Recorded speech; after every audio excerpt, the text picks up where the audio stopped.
What do you do if you're the Fat Boys and it's 1987 and you're in a movie? Of course you're Disorderlies.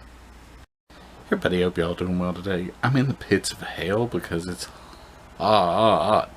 That has nothing to do with today's Take 2 review. Today's Take 2 review is The Disorderlies from 1987, starring the Fat Boys, and of course his name will be lost to my mind if I don't. Ralph Bellamy, who was in quite a few other movies, including Trading Places. It's the only other movie I can think of that he was in, but he was in a lot of things. It's about the Fat Boys, and if you don't know who the Fat Boys are, they were actually role models to me as a kid, because they were fat, but they were famous. They were a rap group, but a light-hearted rap group. I don't know, I really enjoyed them though as a kid, and when this movie came out and I watched it as a kid, I really liked it. You know, it's silly, it's over the top. The Fat Boys play three orderlies. I think they're in New York, or they're somewhere besides where they end up later on in the movie. But they're not that great at their job. They just kind of, you know, fuck off, and they have boom boxes. And if you don't know what a boom box is, it's a big stereo that you had to put a lot of batteries in, and people would carry them around in the 70s and 80s.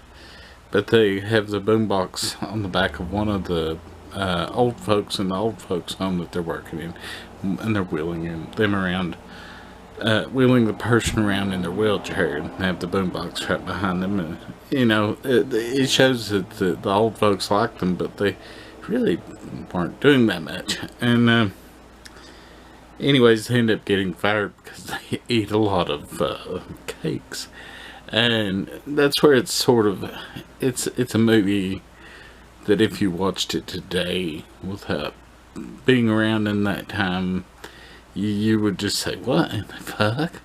But you know, it's more of that kind of 80s escape from reality, I guess. You know, that let's make some comedic thing that would maybe make sense in the 50s and put it in a movie in the 80s, but still it's lighthearted, and if you take it that way, it's not that bad.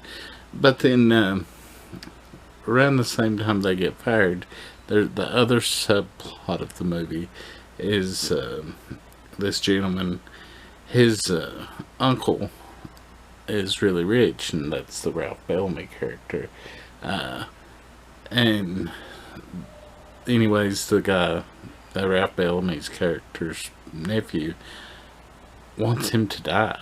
He's supposed to inherit all his money, and he's been his caretaker, and he's, you know, kind of trying to make him die. Well, he has a gambling problem, and he owes these bookies lots of money. And anyways, he hatches a scheme to hire the Fat Boys. You know, they're not playing themselves in the movie, just but he wants to hire the most incompetent people to hopefully have them fail at their job and have his uncle die so he can get, you know, the money and pay off his bookies and have some money.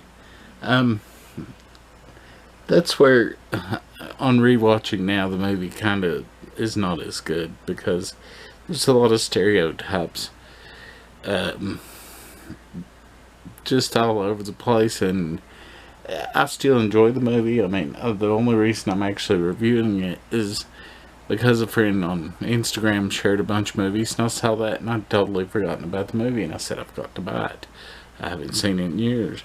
And it's still enjoyable, but there's a whole lot of racial stereotypes in it. And most of them, I think, even in this very hard time in racial relations, I think, especially where the movie's main focus is two. I don't know if all three of them are black or not. I know two of them are, but I think the other guy is Puerto Rican, but I can't remember. And that's my fault for not doing more research. But I don't think, at least if they had any say, there's any overt racism per se, but there's just the fact that it was made in the 80s, and you know, there's stereotypes that there's things that they're not even really mentioned.